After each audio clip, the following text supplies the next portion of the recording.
That wasn't the plan. Good morning. Hello. Good morning, and thank you for tuning into That Wasn't the Plan. That wasn't the plan. No, it wasn't the plan for me to be up at 5 a.m. today, but here we are on a You Sunday. guys, that's what you I get for living on the West Coast. Yeah, I am your puffy-eyed host this morning, Emily White. I am your sidekick, everybody's kid sister, Courtney Holland. And welcome. How's your weekend so far? Been cool. I did wake up this morning with a mat of jelly bean in my hair. I had to brush it out. Nice. It's pretty stiff. So that's where I'm at. So I'm visiting my folks. And so it's just lovely coming here. My mom and I laid in her bed and watched the Eras tour, some of that. What's The series, where it just is like, behind the scenes of the whole show. And I didn't have any interest in watching it, but it's pretty interesting. Oh, the I'm gonna say Taylor that. Swift Eras. Oh, yeah, Taylor Swift. Yeah, sorry. Okay, it's okay. I thought you said heiress, like H-E, like an heiress to Oh, I'd watch that a too. fortune. That'd be good. I was like, what is this Eras tour? Yeah. I heard that's a pretty good documentary. It is. It really, well, and it's a series. So, I mean, it's just fascinating to watch, anything really. I could watch it behind the scenes of anything. But Yeah. this one, it's pretty.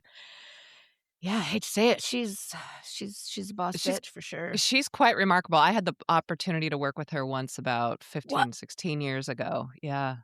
Yeah. When she was still kind of in her country phase. Oh my gosh. Before the Kanye West? Before all of that. She still had little ringlets in her hair. She was just, Taylor doing her thing before she became, she had already kind of blown up at this point, but before she was the world pop star that we know her now. Speaking of Taylor Swift, I'm pretty stoked about our guest today. I believe he looks identical to T Swift. He looks a lot like her. Yeah. He's a handsome devil, this guy. This guy. Who is this guy? This happens to be my brother. My brother from the same mother. The baby of the house.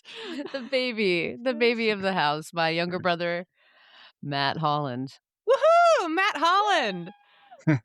Are you with us, Matt? Yes. Matt, welcome how's to the everybody show. doing? Thank you. Glad to be here. Thanks for jumping on a Sunday morning at 7 a.m. For He's sure. such a good sport. So tell us about Taylor Swift. I'm just kidding. So I'm not really a fan of her era right now, but when were you her biggest fan? Because I know you have a few tattoos of Taylor Swift. yeah, that's true. That's for another show. That wasn't the plan to get all those Taylor Swift tattoos. Could you imagine telling mom that, Matt? I think she might implode inward, like with joy right? and like, we had so much in common I never knew. And then she'd explode. She finds out I am the world's biggest Swift. Because my gosh, I've gotten in fights with my mom. Not fights, but like she will get upset at me if I say anything negative about Taylor Swift or like about her boyfriend. But anyhow, I don't mean to make this about Taylor Swift. Your mom is a Swiftie. Huge. Like in a way that's uncomfortable, I think, sometimes. Really? Uncomfortable. Well, but there was the Super Bowl where Travis Kelce pushed the coach because he was angry and just frustrated and caught in the moment. And I was like, I said something like, that's bad behavior. And my mom, for the next 2 days, was trying to show me interviews with the coach where the coach was like, that's what they do. No big deal. It didn't matter. It's fine. I'm not mad. She wanted to convince me that he was, I know. So anyway, again, that's what happens. That's not what we're here for. Yeah, that wasn't the plan to talk about frickin' Taylor Swift. Matt's what are we here for? Matt has a story for us. So Matt, I believe I met you, maybe it was 2005 or 6. Probably the first time, unless you had come out to LA before then. But I met you at your folks' lake house, where, North Carolina, Virginia? Bumpus, Virginia. Bumpus, Virginia. Bumpass, Virginia. Do you guys still have that house? No. My dad sold it. Yeah, it is. They're done. It's just she done gone. We burned her to the ground. You see, you used her and abused her, and my most major drinking. Yeah, yeah, you did a lot of drinking there. So yeah, And it was over the 4th of July, and you guys always had these awesome parties, or you were always out there for that holiday, Massive. for that 4th celebration. of July was the big thing for our family. And there was like a time period where we just crammed as many people into that house as physically possible. I recall there being young men there that one of our friends was hooking up with, perhaps. Oh, Yes. for sure. Falling in love with, starting. Right? I know. Well, it's incredible that I never hooked up with any of my brother's friends, and you didn't hook up with anyone there either, did you? No, Bragging I didn't. about that? Ooh, That should be a I'm just saying. non-starter. I'm just saying. I was in a blackout for like 8 years, and but I probably tried, and they were like, "No thanks." Anyway. So it wasn't that summer, but maybe it was the summer after, or the summer after that. Yeah, tee it up for me, Courtney. So Matt, my brother, he is 3 years younger than me.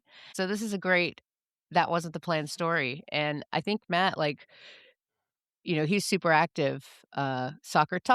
Matt, you kind of tee it up for yourself. Yeah. You know how to do it. So this is a story about every mother's biggest fear and why everyone says don't dive into shallow water. Is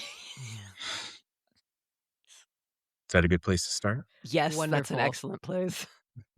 So I'll give some background context, and I'll try to be as concise as possible with the story, but we will be fact checking. I am my mother's son, so I tend to wander when speaking, so apologies in advance. But I will preface this with, I am in no way a medical expert. So if I say something incorrect about this injury, sorry, not sorry. But I will, I am an expert on how I feel in the process and all of that stuff. Yeah. So growing up, I was super athletic, like incredibly athletic, soccer, jumping off trees, climbing trees, jumping off cliffs, everything. So and the fact that it took me this long to break my neck is some sort of record. There's photos of me jumping off of 50-foot trees into shallowish water with my dad. My dad was very, very big on like, come on, do it. So the fact that it took me this long is crazy. So what wasn't the plan was when I was 22, I dove into shallow water and broke my neck. So, and it is possible to break your neck without being paralyzed, but I was not lucky in that I was paralyzed at the injury. Okay, so talk me through this. What time you were down at the lake house in Bump Ass, Virginia? What time of day, or what prompted you to just go down there? So this was a pretty interesting, long kind of journey from, at the time I was a senior at Radford University, which is in Southwest Virginia. And our parents' lake house was in kind of central Virginia near Charlottesville. And so me and some friends and my girlfriend at the time were driving from Radford up to UVA, which is in Charlottesville, to go to a concert. This band of Montreal, and actually opening for them was this band MGMT, which they turned out to blowing up, a huge deal. And so went to UVA, there's a bunch of friends. And then the plan was from UVA to drive to my parents' lake house and spend the weekend there. And so that was the plan. Show was great. Go to the lake house. I remember being pretty drunk. I wasn't driving, but pretty drunk going to the lake house. And then. So was this like Saturday night or something? This was a Friday night, like late. Night. I think we got to the lake house around, for maybe 1 or 2 a.m. Like it was pretty late. UVA is probably about an hour and a half and change there. So we get there, everyone's, I think there were probably about 10 of us. And I honestly can't recall every single person. I'll blame it on the injury, not for my poor memory, but we get there, partying. I remember kind of loading in, drinking, big decks, super fun to hang out. I remember going on the front porch and smoking a joint with some friends, and then like let's go swimming. And so to put perspective, Parents Lake House is in kind of like a neighborhood, I guess you'd say, of the lake. No trees really. No trees, and probably like, yeah. They like raised the whole land and then filled it with water and put houses everywhere. And so it's probably about 100 yards to the water, but we didn't have like a good entry into the water. We had a boathouse, but like all the water and everything around it was just like 3 feet of catfish farm and just mush. Okay. And so we didn't really swim there, but we were right next to the boat ramp for the community that had like a beach. It had a pavilion with picnic tables. It had a boat launch. And so that's kind of where we'd always go to swim. Because if you could on a beach, you walk right in. And then right next to the beach area going out into the water is like a 2-foot wide by 30-foot, 20-foot dock thing that people would use when launching their boats. So they could push their boats out, kind of walk out with it, hold it, get in it, and drive off. And that kind of comes into play a little bit. But go down and I don't really remember anything leading up to it other than being with my friend Michelle, us running together into the water and jumping. And so from the dock, you jumped? No, from the water. I mean, from the ground, from on the beach down to the water. And it, gradually gets deeper, or at least that was the plan. But like lakes often do, they fluctuate. And I like to blame it on that, but I'm pretty sure it was just the partying. And I remember diving in and it felt like someone was behind me and just like took my head and just pushed it up against ground and then like, rolled it. So. Oh my God. Yeah. By the way, yeah. I don't know, trigger alert, squeamish alert. It gets. Yeah. Oh yeah. It gets pretty. That. Yeah. Oh yeah. By the way, this. Squeamish Emily's alert. Gonna pass out. Yeah. It's not fun. And so that's what it felt like. And it also felt like I grinded my teeth really hard. And so there was this just like, imagine being in a car wreck and like feeling just like a split second of what the injury is going to feel like and then nothing. Oh my God. So it was pitch black because it's what now, like 3 a.m. or something around there? that? Yeah, it's probably 3 a.m. Like there's a shitty street lamp, kind of near. So it's, yeah, the lighting is terrible. It's got that like slasher movie glow. Yes, for sure. Perfect. And so half of the group was down at the water and half of the group was still up at the house. So like 200 yards away. And so, yeah, the best way I can describe the feeling of that moment was just like, you're in a car crash. You're like, it hurts, or at least you feel like your body contorting for a split second and then nothing. And I remember my head. So at that point, and I can get more into like the medical piece, but at that point, I just remember in my head becoming immediately sober and being like, this immediately, I knew immediately I was paralyzed, like immediately, like obviously because I couldn't feel shit, but it was such a, overwhelming feeling that like it, I want to say it froze time, but it kind of did. Like it was like I did something and God or whoever was like, oh shit. And like, hold on. Give me a second, like put his newspaper down and come down from wherever to attend to me. What we got here? Not this guy. What we got here? Again. Get off the toilet. Exactly. It's just like flushing and so yeah, I remember just that overwhelming feeling of fear. Were you underwater when you snapped into sobriety? Yeah, I was underwater. I don't even know. The water was probably like 4 feet deep.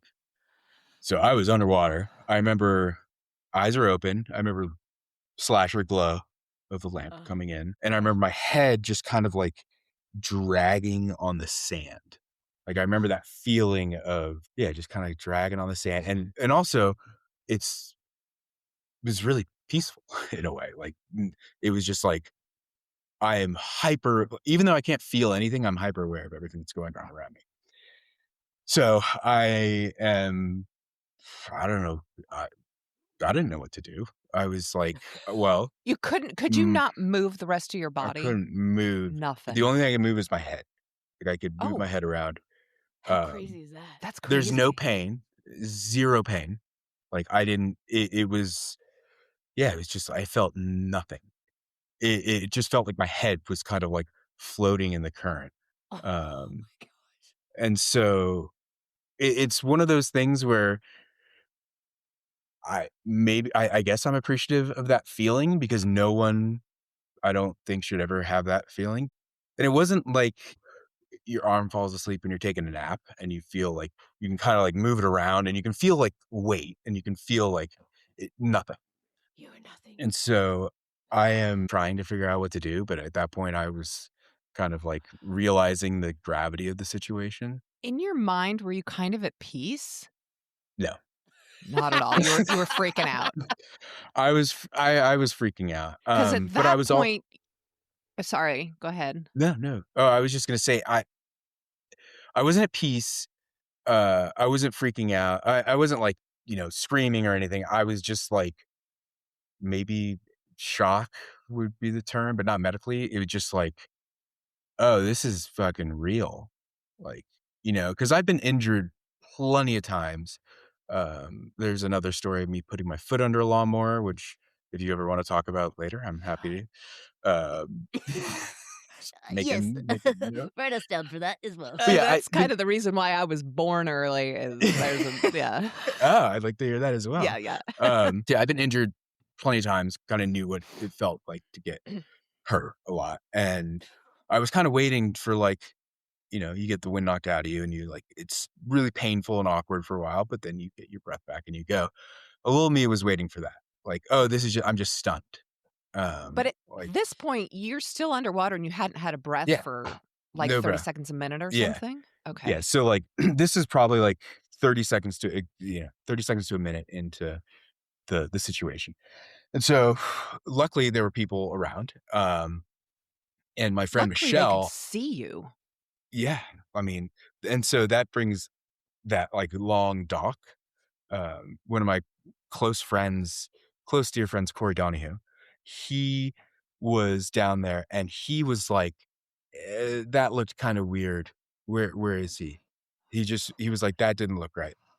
And so I remember like being face down, head rubbing the sand, and someone behind me picking me up and uh, being like, oh, thank God. And I start coughing. I'm like, at that point, I probably started taking water. I don't recall because I was, just panicking. And she picked me up. And I remember like kind of like coming back a little bit, like she was pulling me and I was coughing, coughing, coughing. And then she threw me back in. So she heard me coughing and thought I was laughing. And I am certainly one to fuck with people. And so Yes, 100. Well done. zero blame to Michelle. I was like, yeah, absolutely. Like You're the boy who cried wolf, and they're like, this guy's, he's up to old shenanigans again. I'm America's younger brother. Like, I'm going to fuck with you. And so That's him. at that point, I was like, fuck, this is it. And still like kind of like trying to figure out what to do. And so luckily, Michelle, I felt like had come up next to me, like had walked up next to me. Because again, we're not in very deep water. We're like in 3 feet of water. And so I am like trying to like hit her with my head, trying to do something to get her attention. Like, shit ain't right. And so I'm like, sorry, Michelle. So I start biting her leg, like hard, like motherfucker. This is like beyond, like, I'm not just like, again, that would probably be a goof. I'd like nibble on friends' toes or something, but this was like, such a goof. like, hey, like, I am in trouble. Like, help me out. Just like, I don't know if you ever bit down on human flesh hard, but it's, and so then like, boom, same thing, picks me up. And before I can even take a breath or do anything, I'm just like, call the police. And so then I remember being dragged up onto the beach and like put down. And at this point, yeah, I still don't feel shit. And so just like the sensation of coming up, call the cops, lay down. And at the time, Michelle was in nursing school. So she kind of started like assessing the situation, and people were calling the cops. And this part gets kind of murky, where time just kind of like speeds up and slows down and speeds up and slows down. And I'll never forget. I remember seeing the sirens, like the lights come on. And so I was at that point freaking out. I was like, I think I was crying. I was going to say, were you crying? I'm pretty sure I was crying and like doing the whole, like, I'm so fucked. I'm going to be paralyzed for the rest of my life. Like just like gravity of situation. But sirens are going. I remember EMTs coming and kind of tending to me. And the whole time just like laying like this, and people are kind of like around and tending to me. And then one of my best friends, Brad Philpott, I just see his head pop over and look at me. And he just goes, Holland, what the fuck? just imagine just like coming into view, Holland, what the fuck? And then that's a good friend. Pretty sure the EMTs are like, dude, get the fuck out of here. Like, what are you doing? Holland, what the fuck? Just like those words are just echoed into my head forever. Funny side note, at the time, Brad was fooling around with his then girlfriend in the house, and the only reason they stopped was they saw lights. Oh, so did they panic and think they were doing something wrong? Yeah, right. They were like, what? Oh, shit. Like, cops are here. Oh, no. I don't think we'd never had the cops called, which so is. He just ran out there to be like, Holland, what the fuck? What? Just like. Hold on, I'm getting tail. Okay. Yeah. That's not him at all. That's a horrible impression of him. I like, yeah. I did. Oh my gosh, I didn't know that. Yeah, and my girlfriend at the time, Jessica, I remember being close to me and crying. And I don't really remember anyone else. And then the EMTs were, friendly enough, and they loaded me up.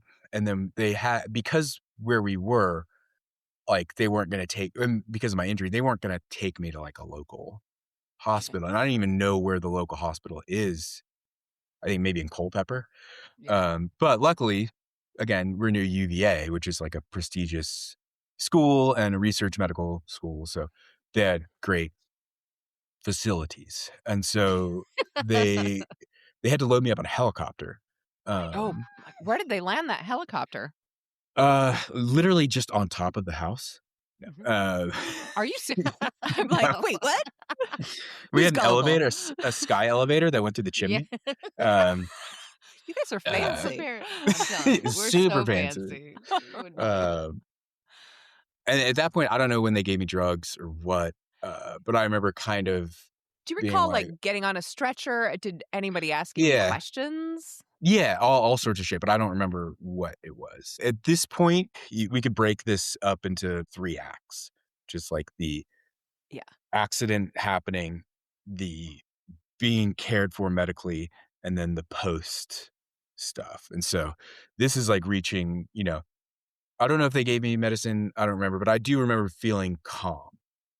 And I do remember during the whole process being like very polite and being like, yes, sir, no, sir. I was. Okay. And I remember one of the helicopter dudes was like, were you in the military? I was like, no, but my father was. And I remember like my coping mechanisms were starting to come out, which is humor. And so I remember being on the helicopter and being like, damn it, this is the first time I've been on a helicopter and I can't even look out the window. Freaking, I can't even feel my fucking toes. Yeah. What are you guys doing up there? What's that button do? Yeah. Did you get like one of those little winged pins, they give the kids on the airplane? Oh my God. And they could have stuck it right in because I didn't feel anything. I don't feel shit. Yeah. Put it right there. Wow.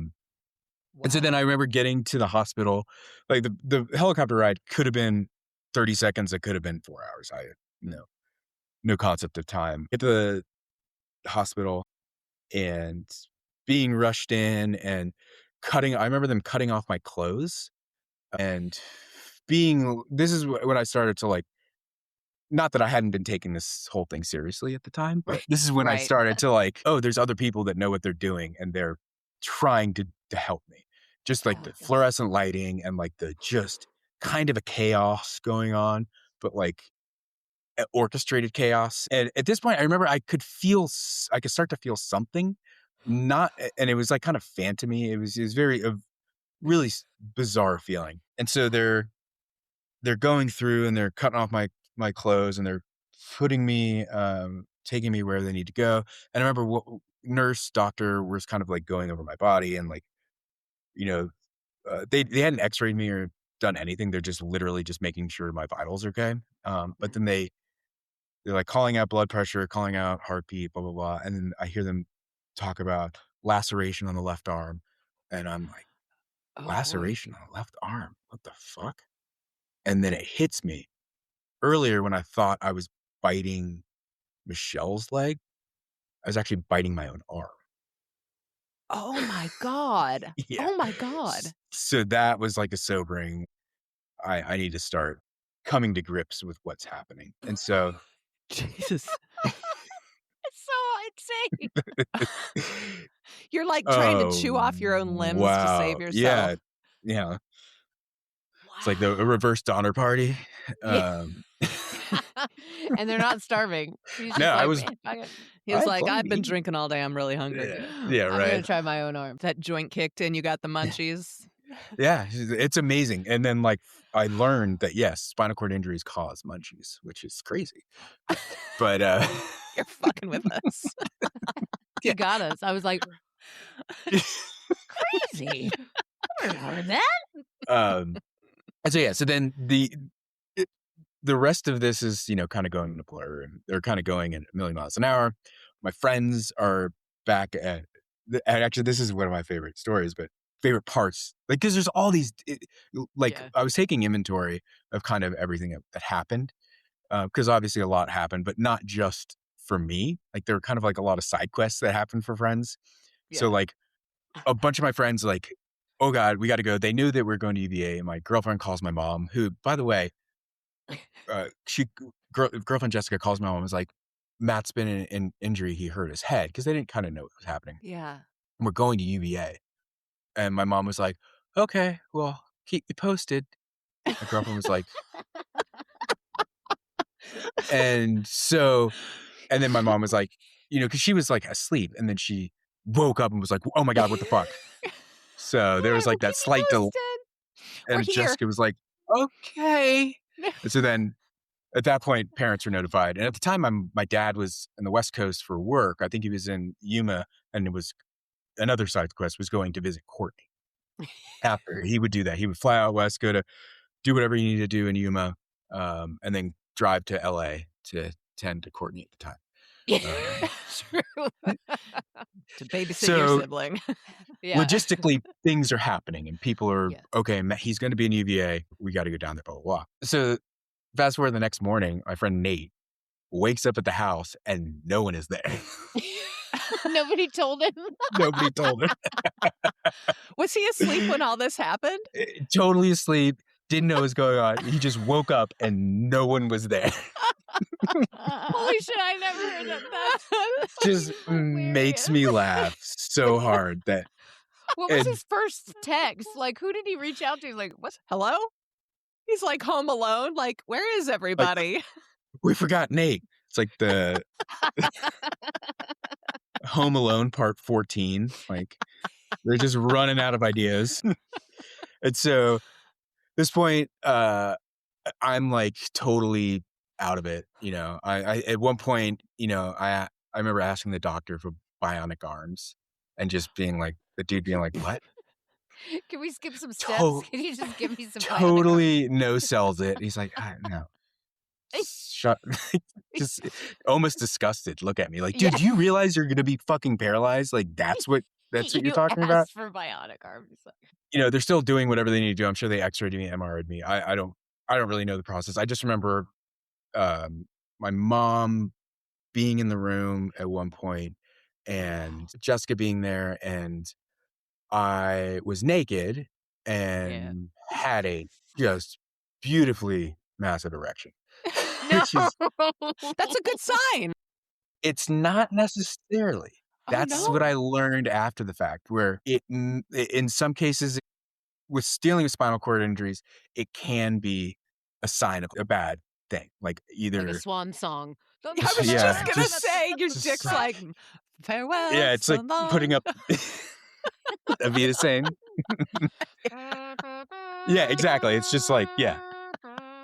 As it comes down. People at Iwo Jima are trying to hold it up, but they can't. So at this point, what have and I don't recall saying this, but I do like to remember the funniest things I've ever said, and I think this tops it. Where had an erection, my mom was in the room, a doctor comes in and is doing whatever doctors do, and my mom says that I looked just right at the doctor, and then just said, "Well, doc, I guess you got to work around it."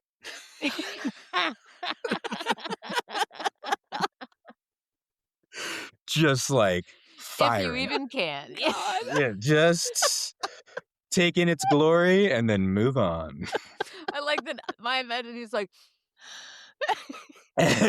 yeah, I just sort of look like, yeah, what are we doing here? But yeah, but like, I guess there's like separation of nerve responses and blah, blah, blah, and that causes that to happen, which can be a bad sign. Medical students take note. Yes, exactly. I have never heard that part. Whole series on it. You've never heard that part? I've never heard that. I knew there would be so much that like stuff I just didn't know because we tell the stories over and over, but things get lost in the wash. So love it. Oh yeah, I'm gonna try to speed up this part because there's a lot. But so I go. At this point, they haven't spoken to me at all about like what they think is happening. I think they had kind of spoken to my mom and been like, so medically, I broke my C4, C5 vertebrae. Basically, what happened is like crunched in and it shifted. So like obliterated the disc, chipped the bone, and then hit the spinal cord a little bit. If I would have severed the spinal cord, game over. Good night. But it was just what was happening. The reaction and why I was paralyzed was the swelling. So, and so it swelled, everything swelled, like cut off the spinal cord-ish, I guess, and then couldn't feel anything. One thing that parts of the spinal cord are obviously responsible for certain things in your body, and C4, C5 is specifically, that area is for breathing. So like, that's oh my God, you are lucky. Yeah, I mean, I'm still maybe not convinced that I'm not dead and this is limbo. This is all a simulation. I've had some accidents where I'm like, I think I'm in purgatory because life could be a little bit better. I remember saying that to my ex, and she was like, "Really? This is what you think limbo is?" And I was like, "It's not a reflection of you. It's just what the existential crisis happening in my head." Like, that's a good point. Yeah, I'd be like, "Wait." But yeah. So fast forward, the next day. So I am. Don't forget, the previous day I'd been drinking for 9 hours. Next day I wake up and I am just in hungover, immense pain. Yeah. And like, this is when the nerve pain starts. Oh my God. And so it's just like debilitating. I don't know if you've had any sort of nerve pain, but it's just like, it's like getting cut, but it skips the skin, skips the bone, and just like is just hammering on your nerves. So I was just in so much pain. I remember at some point yelling for the like whoever is there, just like, I need something. This fucking hurts. And they were like, we can't do anything for you. No. Because you were drunk and your blood alcohol level still? I don't think I was drunk at that, because I remember it being light at this point.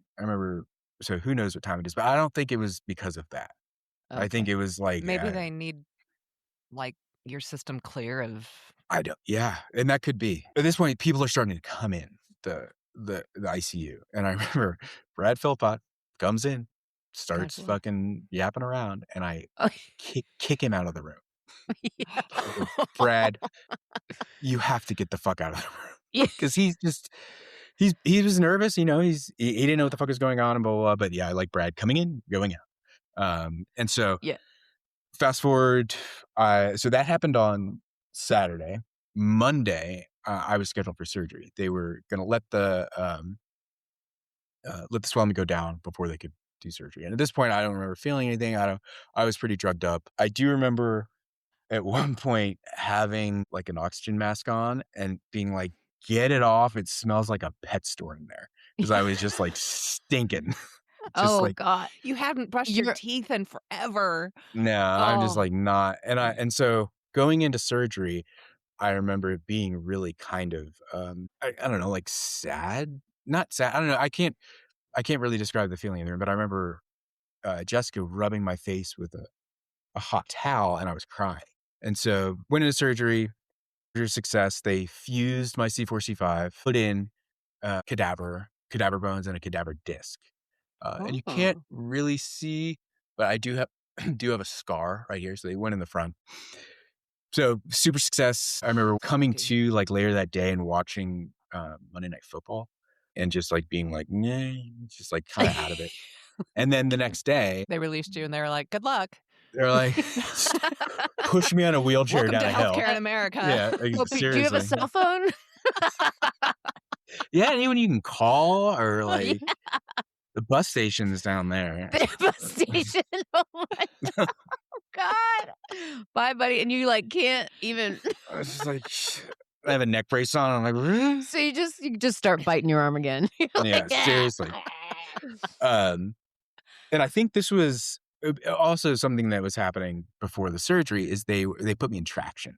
So like drilled holes in my head, put a halo on it, just like hung weights. I do remember seeing photos of you in traction. And just like pulling my shit apart. But yeah, all like from Saturday of being in immense pain until Monday or Tuesday morning after the surgery, I don't really remember. You were lucky a lot. that they were able to do that surgery so quickly. So fast. You were in such a great facility. Yeah, that's like the other thing. It's world class. Totally. There are some remote places here in this country, and you are fortunate to have been within. Bumpus. Spit I've not heard great things about Bumpus's. No, they just injury put department. me down. They just put you down. The doctor would be like, do the humane thing. Hey, I don't know, man. I don't think you can walk yet. We just might go. Man. We're just going to have to cut it off at the neck. Yeah, right. And you got an erection. We don't know what to do with this. Oh, Lord. Help us. I'm so sorry. I just want to share one thing. When you were talking about you being gross and, your face mask. So when I got there, and I flew in from LA with my dad, and I was going to... I'm sorry. I was going to do one quick thing about that. Oh, yeah. The story of dad telling you. Oh, yeah. So like zoom out, go to LA. Yeah, sorry. Zoom out. Courtney and my dad are probably sitting in El Pollo Loco having a nice meal. We were actually at Wahoo's Fish Taco, to be clear. But close enough. My dad had been, I'm sure, kept up to date of everything that was happening. Absolutely. And, seeing Courtney, says hello, like hanging out for however long, and then it's just like... A long time, Matt. We were hanging out for at least 2 hours. He came to LA. I was bringing him to see where we went to Santa Monica. I took him to show him where I worked. I had keys, so we even went in and toured. We go outside, and he makes a comment to me. He's like, we're walking, and I'm just gabbering about who even cares.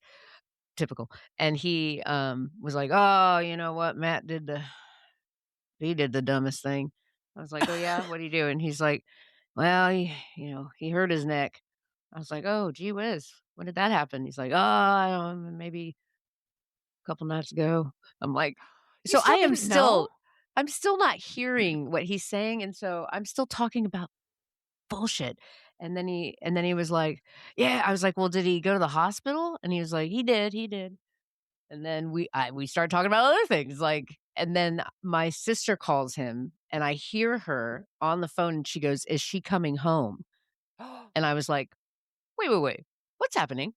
What's happening here? And my dad was like, well, no, Courtney's not coming home yet. We don't even know what's happening. And and of course, in my fashion, I was like, and I took the phone. I was like, give me the phone.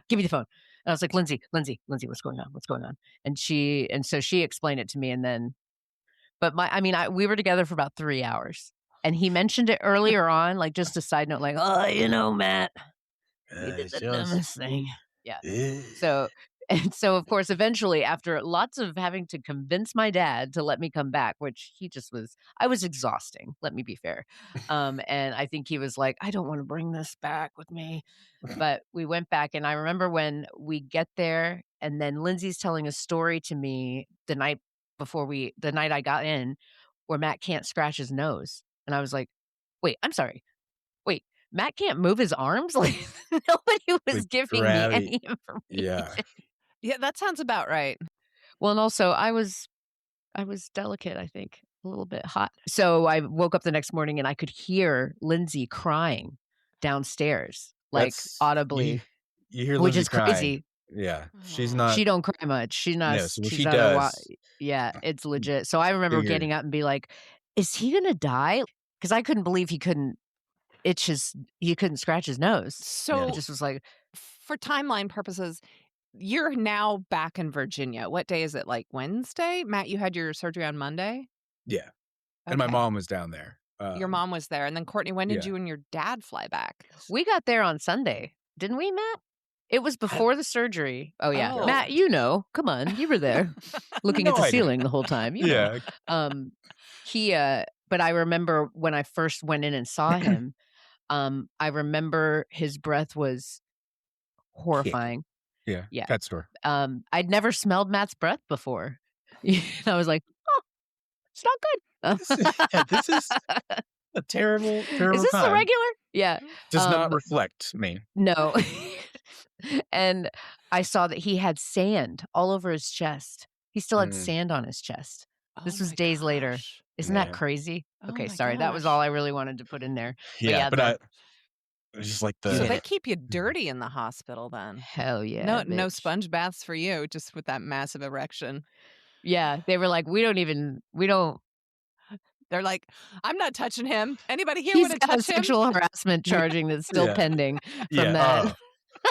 My lawyer is very busy.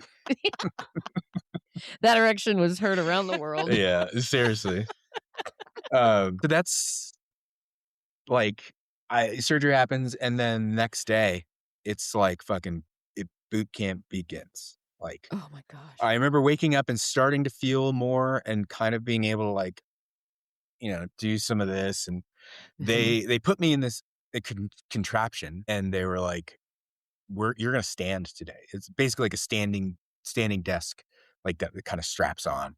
So I was like, they're lifting me up, setting me down. They also, I remember my hands were like fists because I couldn't unfurl them. And so I remember them putting my hands on, it was almost like a cast, but just basically to keep my hands open. So they're starting all this stuff. This is the time where I became very familiar with catheters. Which is because when it happened, they put in a full catheter, and then I remember when they took it out, it felt like I was peeing a stick, which is great. God, it does. I felt. I've had one. And I assume I can get as gross. No, I won't be gross, but I'll just be like real about what happened. So this was the fun side quest of catheters and fingers in the butt. Every single person, medical worker, come in, fingers in the butt. Like, I thought I thought it was a practical joke. So that's why we have so many people wanting to be doctors. Right? Yeah. There's a perk. Cracking the code. And Matt, how are we feeling today? So you're here for your eyes. Is that correct? Wait a minute. Bend over. Wait. Hold on. This one can't move. That's exactly what's happening. So, all the fucking perv doctors have a little like, they're like, listen, room number 82. Go. We're gonna Dr. Jellyfinger. Yeah. Oh yeah. Well, at least he was Jellyfingers. Like some other guys came in like a coming in raw. Oh, but so much to my displeasure, it was for medical reasons, because it's the bottom of the spinal cord, and they were testing to see if I could feel it, and I could feel it. Oh well, that's good. Every time, guys, I'm feeling it every time. And so catheter in, and this is when they're doing, so I had what was called a bathroom schedule because I needed to go to the bathroom and I couldn't necessarily do it on my own. So they were putting in a catheter, actually, no, yeah, they're basically putting in a catheter, letting me go to the bathroom, taking it out, putting in it like every 8 hours. And it was just my God. Boy. And they couldn't take, an interesting thing I learned is that when they put in the catheter, they can't take out all the urine because there has to be like some sort of like the balance of the force within my bladder. Because if it all came out, it would they were basically like, it would cause a ton of pain. Like it would like crunch up and blah, blah, blah. So, ugh. But I still I know that the feeling of the catheter going in is not great because it goes in and then there's like a, I don't know what it's either a rectum or an anus or something, not an anus, rectum, I guess, that they have to go through. I don't think that's the correct term, but basically like a sphincter. There we go. To get into the bladder. So it was like, everything's good. And then they take a hammer on the other end or like tick, tick, tick, tick, and like go in. Oh boy. So that was not great. But one of the nurses, I don't remember his name, but he was great. He would take the catheter out and then kind of like lay it out and put lidocaine like on the entirety of the tube and then go in. And that actually wasn't as bad. And I remember telling my friend Michelle, who was, in nursing school, about it. And she was like, that's a great idea, and has used it since. So, wow. That's good. That's good. And that's, that little things to made alleviate it all discomfort and pain. Totally. And so another thing, so that was number one. Number two, they had to give me suppositories. And so they come in. And so Courtney had the blessing of being there for the one of first. No, it was the first. Oh, it was the first. It was the first. So they come in and they're like, hey, we're going to put this time, not a finger, but some sort of suppository we're going to put up. And then in like 30 minutes, you're going to have to go to the bathroom and you can just go like in the bed and then we'll clean it up. And I was like, I am not shitting myself. Like, full stop. No, I'm not. Because who's going to clean you up? Apparently, no one wants to bathe you. Yeah, exactly. They just want to put fingers in your butt. I can't trust this. And and so just like a woman. I remember feeling very passionate about, because this whole time you have to remember, I can't do anything for myself. Everyone's doing shit for me. And so I'm like, no, I will put my foot down if I could, but I am not shitting you. And so comes in, they're like, we'll be back in like 30 minutes. Okay. And Courtney's in there. So we're, just hanging out and then like 20 minutes, I'm like, ooh, I kind of feel something. And I'm like, I think it's happening. Can you, hit the button? Hits the button, nothing. 10 minutes go by. I'm like, yeah, it's like, they should be back in here. And, another 10 minutes go by. I'm like, Courtney, call them. And she, they're not coming back. Comes to this point where I'm like, I need to go. I need you to flip me over and put a bedpan under me and let me go. And so she free. Pulls me over and she just says, I just go, just a little, I hear and then a little bit of into the bedpan. And then I remember you laughing and being like, I'm going to tell everybody about this. Well done. And I did. Yeah. And I was not particularly upset. Like I was like, that sounds right. But it's just that I'm like, oh my word. And so shitting laying down is a feat, by the way. It is. It's just not great.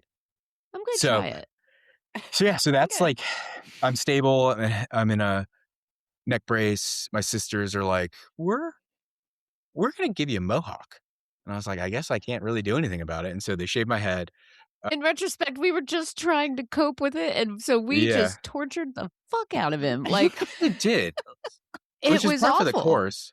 I mean, my mom got this like balloon animal thing that made a lot of noise. Giant Mickey Mouse. A giant Mickey Mouse with legs. A cat or something. Oh, yeah.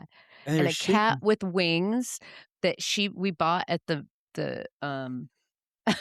at the gift shop downstairs, and its wings were purple and they flapped and it was like it was Celine Dion, like some song And we would set it off and just leave it in there with him.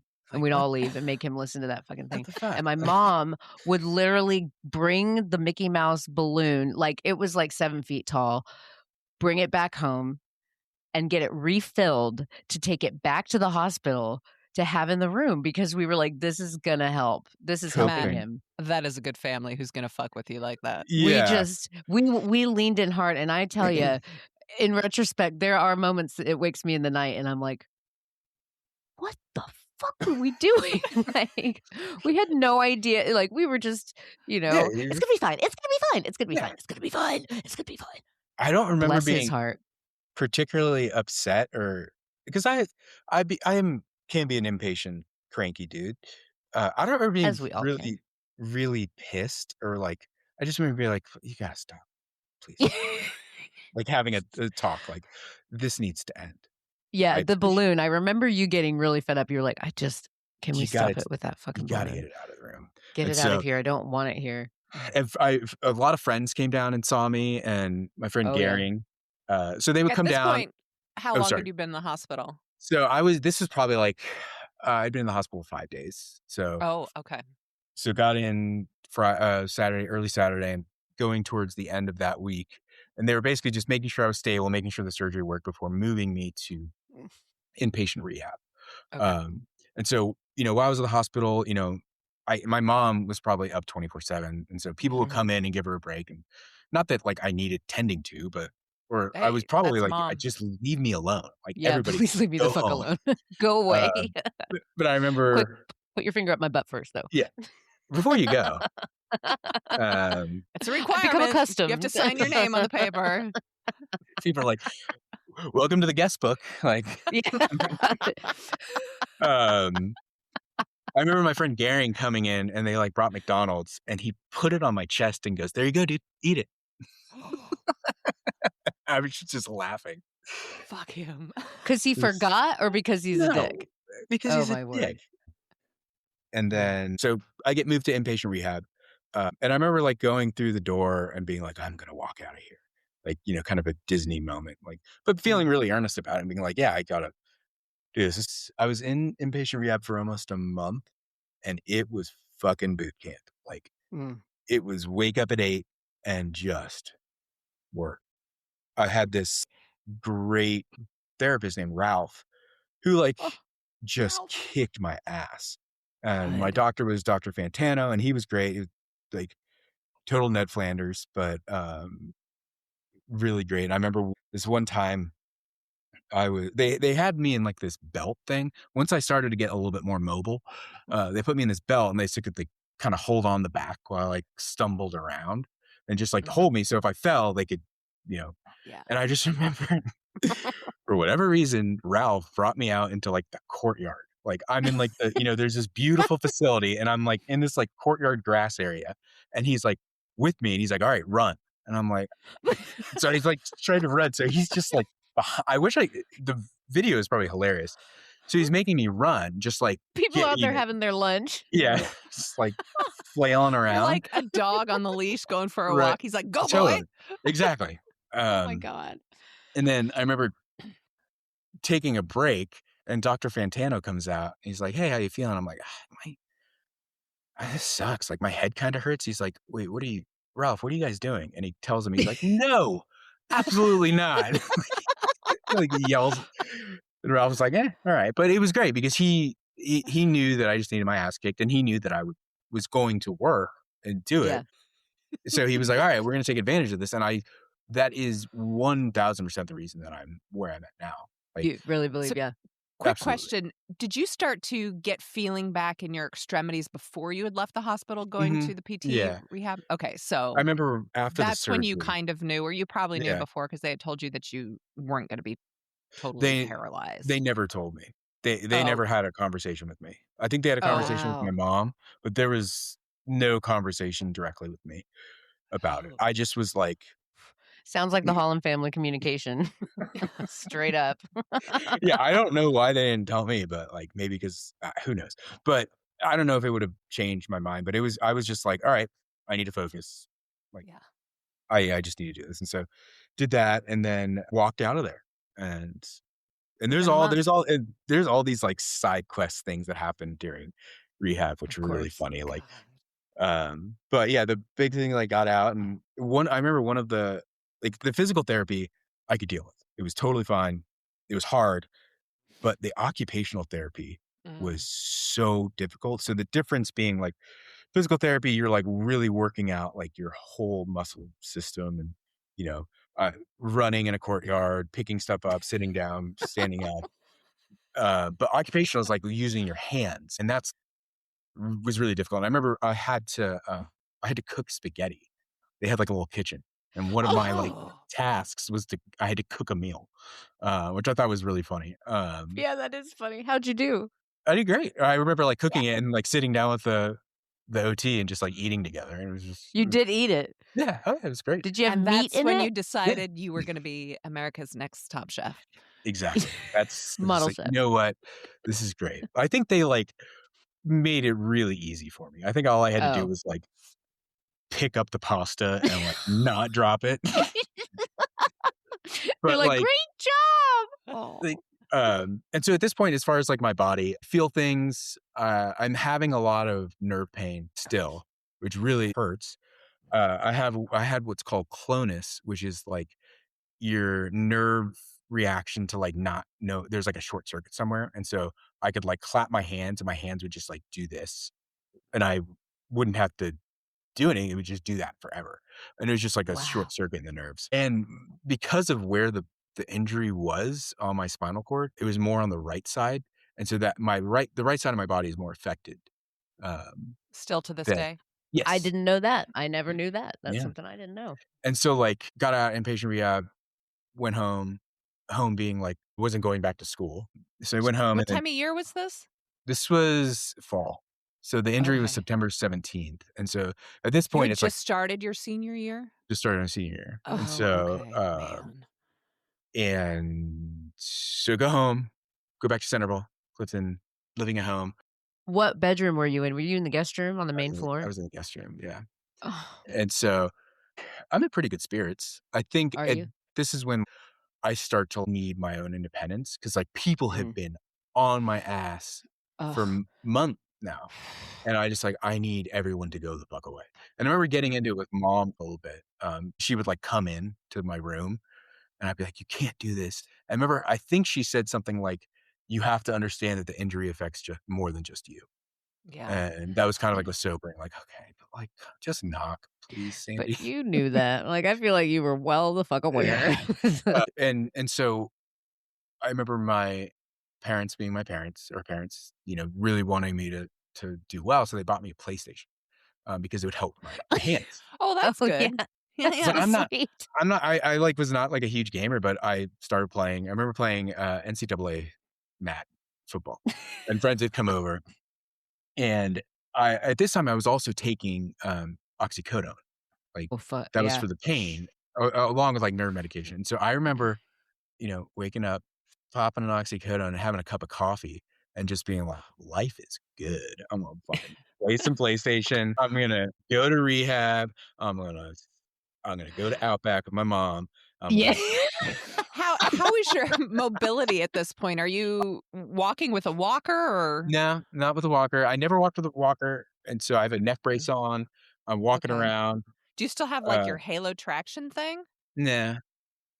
No? Yeah. It's walking being around. Like carried around with it. Marionette.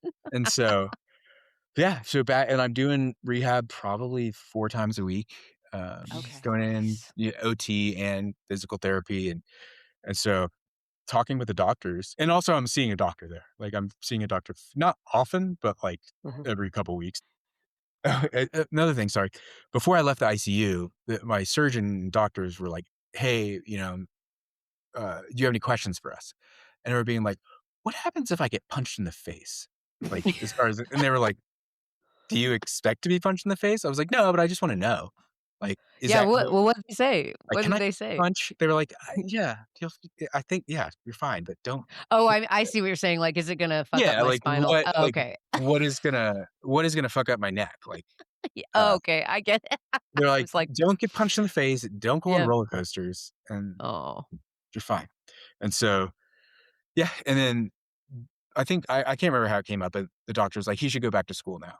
Like, Oh, if he that's wants so to go back to school, great. he should go back to school." So I was gonna go back for the next semester. So went back to school. At this point, I did not have my neck brace, and I'd also at the time of my injury, I was probably like 185 pounds, like, and I'm 5'8", so I was, thick. Just Oh, being in hey, college and girl. Yeah. drinking a ton, and I dropped so much weight. Phew, that's Uh, right. You were like I was like beanpole. 135. I was Oh super my skinny. gosh. Um, and my neck was I remember my neck was funny because it just looked like my It head had, like, expanded. And so I go back to school, and I remember going to a party. At this point, I also couldn't drink, and Wise? yeah, took me Yeah. 20 more years to figure that out. yeah.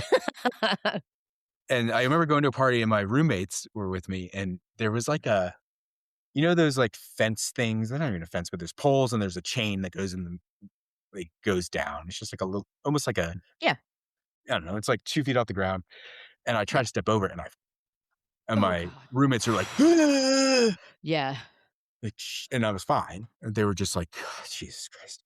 Oh my god. Um, and like this was Thurman and Nick, two of They my immediately ran and put their finger in his butt. Like yeah. they were like, They're "What?"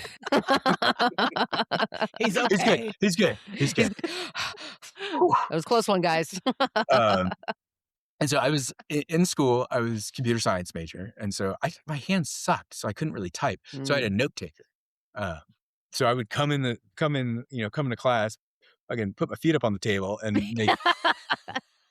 I forget his name, but he took all my notes, and it was great. I wish I Oh, did was it remember his dude? name. Yeah. Was he just like this little guy and he just walked Yeah. around with you and he's like, "Oh yeah." Like, "No, you don't need."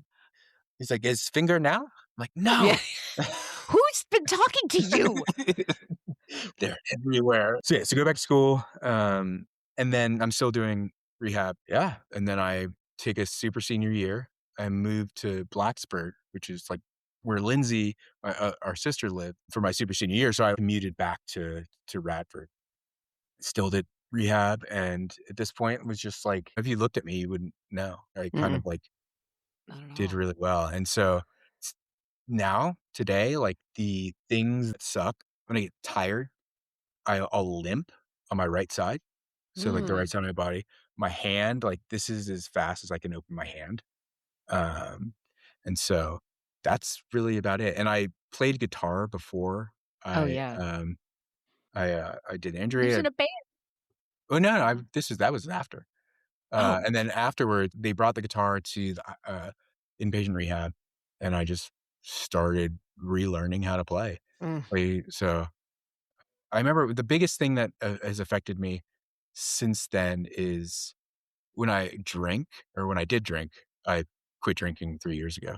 Um, I would my body would kind of, like, seize up, and I would limp around, interesting. and it would be just, like, it became something that was really embarrassing. Like, to this day, like, even if I'm obviously, I don't drink, but if I'm filmed and I can see myself, like, walking weird, it kinda, like, gets me a little bit. And so, yeah, another thing that, like, happens is because, sorry, kind of rambling, but with, Mm-mm. like, the injury and, all of the medical stuff that I needed to take care of, therapy, like, the occupational and physical therapy that I did, I also went and saw a therapist for the first time, which is, like, really helpful. Like, Wise.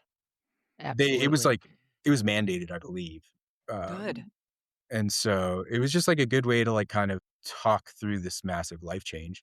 And Mm. one of the biggest pieces of advice that I was given by the therapist was like, you know, "In 6 months, you're going to feel a huge drop off of things, like, you need to you need to have, like, ways to deal with your injury that you don't need to rely on people for, like, Mhm. emotionally, physically, Yeah. because people are gonna forget, like, it's not their life. Like, people are gonna totally forget, they're gonna look at you Yep. differently, and so just be prepared for that. And that's actually Yep. been, like, Oh, a really wow.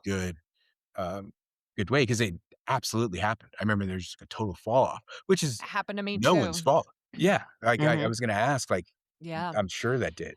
Still to this day, like, I was walking with friends the other day and I was telling 'em about kind of what I'm doing, and I was like, the problem is I feel like an empty shell of a person these days. I don't have Yeah. much to say. I don't have a lot of emotion. And I said, because I haven't dealt with the trauma of Yeah. having cancer. And they're like, oh, right, right. But yeah. Like, you Yeah. went through that. And I was like, yeah, you were over at my house all the time helping me. And, and it's just they forget. And it's this trauma that I'm living with. It's mine. It's not anybody else's. Yeah. Yeah.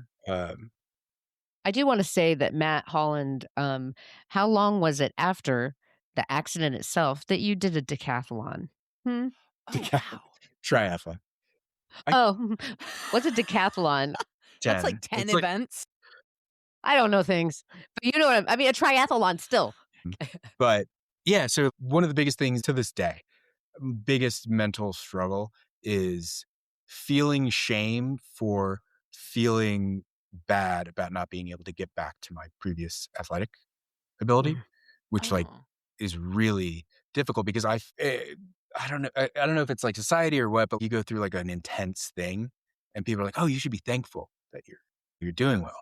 It's like, well, yeah, I'm thankful, but I mean, a big piece of me was taken away and I need to deal with that. And I'm not like, in no way am I like angry or upset at all. I'm not at all. Like, but like, that's a big thing that like hurt me because I was like, damn, like I hate the way I look when I move. Like to this day, like I've actually this morning, I walked into my office and I have like a camera that's set to motion detection between like 11 PM and 7 AM. And it'll turn on and I'll get a notification on my phone. And anytime that happens, if I look at me, I can see me moving weird and I hate it. And so there's like a struggle between like the feeling thankful for that I'm not in a fucking chair or dead, but also like, yeah, but I don't feel completely like myself. Afterwards, I was like, all right, well, I need to get back into this and moving my body is going to be the best thing I can do. And so I started running more, started riding bikes and started doing triathlons, swimming. And that was really great. It gave me It's incredible. a lot of confidence. And then nowadays I mountain bike. And one of the reasons I'm in Reno is because I always wanted to be in the mountains and Reno is, considered the Tahoe area. But, my favorite ski resort is 25 minutes from my house. Nice. Like I can go skiing like someone would go, run an errand. Are you like balls out skiing? Awesome. Are you apprehensive? Because I grew up Are you skiing balls out? and I mean, it can be terrifying. Are you Yeah. scared to like fall? And I am. There's always that fear. do you hold back a little bit when you're skiing for safety? I don't necessarily always hold back, but I will listen to myself and be cautious in times.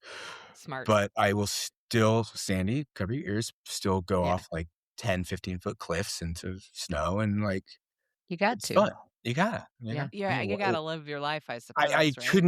I wouldn't, I'd feel weird if I just like totally sat on the sidelines. But I do have that fear in my head of that feeling of what happened in the beginning. Like if I feel that again, it's gonna suck. But if it happens again, it happens, and I'm glad that I've done as much stuff as I have done. So, but luckily, I don't know. In speaking with doctors in the post, I'm like, hey, do I need to like come in to get like X-rayed, like make sure everything's good? They're like, no. Like at this point, bone has probably grown over the plate, so you're. Do you still have a plate in? Mm-hmm, yeah. Oh wow. So like, okay. and I have to. Cool. Every like you can see the scar because the scar is more because every like few months I have to and I can do this at home. I cut it open and I have a screwdriver and I have to like tighten them. No, but Emily, like, she was buying it. I was like, yeah, I've had to do it too when I go to visit him and finger in the butt. He's a high maintenance brother. Call that combo. It's a combo week. Oh my God. Yeah. I was like, what? She's listening like with her mouth. She's like, I was looking at your face, Courtney, and you were dead serious. Yeah. We're good team, Matt. Very good. Yeah, as far as sports wise, the thing that holds me back are my hands. So like mountain biking is more difficult because it breaks through bike shops and other people like getting them dialed. So I don't feel, good. Feel like I'm able to brake hard and brake consistently and well because generally the worst wrecks I've ever had mountain biking are because I overbrake and like my hands will seize up and I'll brake and I'll be like, Yeah. and so Yeah. but And he'll call us with like beat up like more than once where he'll send us a picture. He's in the hospital with like blood, and my mom is just like, and she just shuts down. Bless her heart. And I mean, I couldn't tell you how I'm totally redundant when you come to this lake house because they retired on a lake, and anybody tries to dive in the water, which is insanely deep, and we've all tested it out, but like you will have to deal with my mom's like, you gotta dive, no diving, That's yeah, I she would be sounds the close. same way. Yeah, but we still dive because you gotta nobody listens. We gotta live, Sandy. We're 45. Let us live. Oh boy, Matt. Hey, you got any advice for folks out there? So this is Yeah. this is the shit I hate because no, sorry. You asked me a question like, no, I fucking hate that. No, I'm hate just saying advice. Yeah. And Courtney, I don't know if you know this, but after I went and visited the rehab center after my injury, I think a couple times, and I also went back and visited the doctor at the ICU. And I remember one of the times I went to the rehab center, there was a kid probably around my age who had like this similar injury, but he was kind of fucked. And they wanted me to talk to him. And I was like, what am I going to say to him? Like, hey, I had the same injury and look at me. Why can't you? And why can't so you? like that made me feel really, and because I don't really have great advice for folks because I was lucky. But what I would say is like, one thing that I wish I would have taken care of more during the actual rehab was like a bit more of my mental space. Yeah. Because it felt like I was going 100 miles an hour, working, hit a wall, break down, have a day where I'm just like crying and like feeling really worthless and all this stuff, and then back on and go. Maybe that was helpful and maybe that's how I needed to work, but I would strongly suggest going through any sort of massive physical, medical, focus on your mental health as much as you focus on your physical health. Like absolutely, it does wonders. I think I was lucky in the sense that like I was able to push through, but that's not tenable. Mm-mm. And also, don't dive in the dark. Don't dive in the dark. No drinking and diving. No drinking and diving. I think someone made you a T-shirt that said like "Captain of the Lake." Lake Diving Club. Jay and Jen. I was just thinking about it. I don't know where that shirt went. I know. Good shirt. So many great things. Well, I would have liked it more, but I remember it was a polo, which is cool, but it was like 4X. I'm like, what am I gonna do with this? It had to go over your halo on. Yeah, exactly. He was wearing it in the hospital. They made it 2 days after his accident. Yeah. So good friends. I love friends like that. People were like straight up ruthless, but I could deal with it, and I think they knew that. And they say, laughter is the best medicine. It is true. You have to laugh your way through some of these really dark times.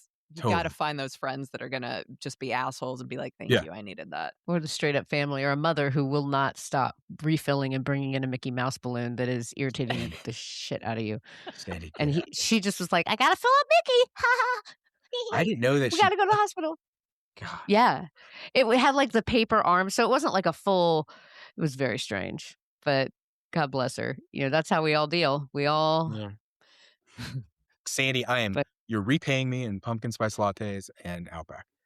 Absolutely. Oh my God. I love that you guys, because that's the thing we did. We go have Outback with our mom at oh God, it was so good. Blooming onion every day. Yeah, that's it. That's the story. Thank you for sharing. Yeah, there's not a day that goes by that I don't think about it, obviously. Yeah. But I think I really started to think about, early on when it happened, I didn't really think about like long-term stuff. But like, I think that in your 20s. I think like, I'm invincible-ish. Well, but yeah, towards in my 30s and I'm 42 now. I have Wow. really thought about long-term stuff. And so, I Mm. quit drinking, which I think everyone should give a shot, work out as much as I can. I keep my body is where it can be. Like it's not doesn't feel great all the time. Like I get Mhm. very stiff, especially in the mornings, but Mm. I've learned to deal with it. And I'm like, well, But people get stiff in their old age. Maybe I'll just get it over with early. So yeah. It's honestly, Matt, I'm having some of the same symptoms. I'll be like, my symptoms are just as bad as yours. No, but like, old person body things, my knees, they're such bitches. Oh my God, they're the worst. So I can't even imagine how it would be if I'd had a brain injury or yeah. I'm sorry, not a brain injury, a neck injury. And thank God you didn't have a traumatic brain injury because you see that a Yeah. lot too, where Or could have been in a coma. that's That's true. Oh, Yeah. that's also like something that I'm like have thought about. Like, what if I just like come to and it's like the day after the injury and I'm like totally injured. But I will say the only thing that keeps me from going down like the death spiral or the terrible mental spiral is if I would have severed my spinal cord, I would be dead. Hey, Matt, got a question for you. Mhm. What's the nicest thing anyone's ever done for you? The hmm. nicest thing anyone's ever done for me. Oh, Yeah. um, It can be one of the Yeah, nicest things. recent memory. Doesn't have to. Other than the Mickey Mouse balloon being refilled and the finger up the butt. yeah. I think I can't think of one specific instance of something, but just generally the overwhelming support that my family had during the injury. It was like insane. Another thing that I'm probably blind to a little bit is like how amazing my family is because that's all I've known, Yeah, And so there's no same. way to kind of step out of that and be like, oh wow, this is like incredible. But it is. And huge support from my family. So much love, a lot of Mm, laughter, mhm. a lot of testing me, whether they not knew it or not. Shout out to my dad for dealing with all of the insurance stuff, which I don't even know. He kept me completely Oh. insulated from that. Like Mm. I don't know how much all this costed. I know that because my father was in the military, I think it was, the insurance is really good. But then my mom just like shuttling me back and forth from therapy and, dealing with me being cranky. But for the most part, we would just be like, you know, Shout out to families. shout out to Freaking families. So shout out to Sandy and Jimmy, bro. it's- They really, they're yeah. all good. I So mean, how yeah. Yeah. cool you got to spend some serious long-term time and, you've always been mom's princess little baby boy. And so I feel like she kind of was like, "Do you mind if we put you in a stroller Yeah, since your neck I hurts?" would have 100% been in the stroller. Yeah, she was like, "I bought this extra large sailor, one piece for you. Would you Let's mind?" get you in a bonnet today. Oh, aren't you so Oh my cute? god. Pinching the Oh, cheeks. Ah, Matt, thank you so much for sharing your story. yeah, For absolutely. anybody out there, uh, don't drink and dive. Don't drink and dive. Yeah. Don't drink Yes. and dive. Yeah, Courtney, I didn't know you didn't know the entire story. So well, there's so much because I mean, for another show, I should relay all the things that I've been told that were not, and I don't know who told them. Maybe I made them up. Maybe I made them up in Mhm. my head. I had a story that you had drowned and that Michelle had to resuscitate you. So that's been a story I've been peddling for years. They were what you asked me something when you asked me to come on the podcast and we were on the phone, you asked me something, I was like, "No, it didn't happen." Yeah, And maybe it I was a was like this. resuscitation thing. Yeah. Who knows what invention Sandy has in her head? She's like Well, and also, who knows what inventions I had? I was drunk probably that whole time. You know. That's fair. I mean, I had wine when I was staying in the hospital with you. Like, anyhow, but They're open yeah, this barn was here. so cool. Yeah. Oh, wow. Yeah. I just need to run to the gas station. Is there a gas station? Oh, you guys don't sell booze at gas stations? That's disgusting. Yeah, Um, right. but how cool and look at you. I mean, you pushed through, you got it. You that certainly wasn't the plan. Well, never is. Yeah. Love it. I love that you went through that, but you To really be thankful and have gratitude, as much as Yeah. I can to like try to force yeah, myself, which again, no. the shame I have in like, you have to force yourself to have gratitude for, recovering from this, but it's like, oof, it's a layered situation. It's very, very difficult. So it's complex. And so, handling things with grace, I hate that shit. Like sometimes you don't have to. No, it's okay. Who's telling you to handle it with grace? Handle it screaming, crying. Come on. Yeah, however you need to handle it. Absolutely. 2 fingers up the butt. Whatever. I've got 2 of mine now. By the end of my journey, they were doing 4. But he's at 4, you guys. We're gonna lose him. He's Progress. here. You're shitting pancakes now. Yeah. Oh my God. It's for the talent shows they would wear me like a puppet. So it's like this String can't him in there be, with his. like this can't be legal. They're like, shut up. So for anybody out there in the Reno area, if you happen to see Matt walking down the street, just give him the 4 fingers. Thumbs up. Yeah. He's ready for 4. Oh my Lord. Telling people to go put their fingers up my brother's butt. That's how you say hi to him on the street. Just before. What up? Wait. Open or close? Open or close? Oh my gosh. Oh gosh.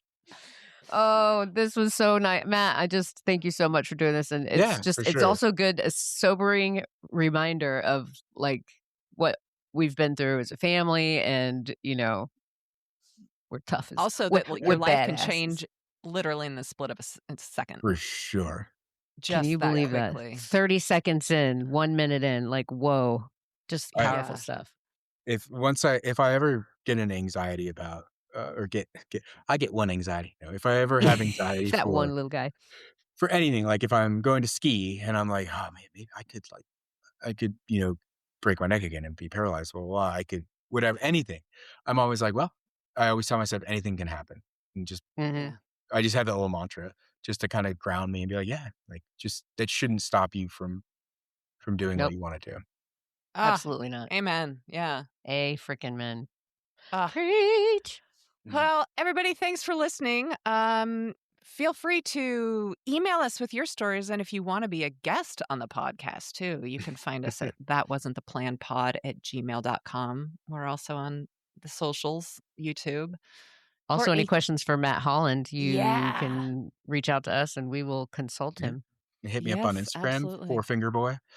Yeah. That's not. Hey, girl, hey! Yeah, go at, yeah. I'm going to actually look for that handle and find out. It's probably... Go incognito, Emily. Incog Emily now. Oh, wow. Oh, everybody, thank you so much.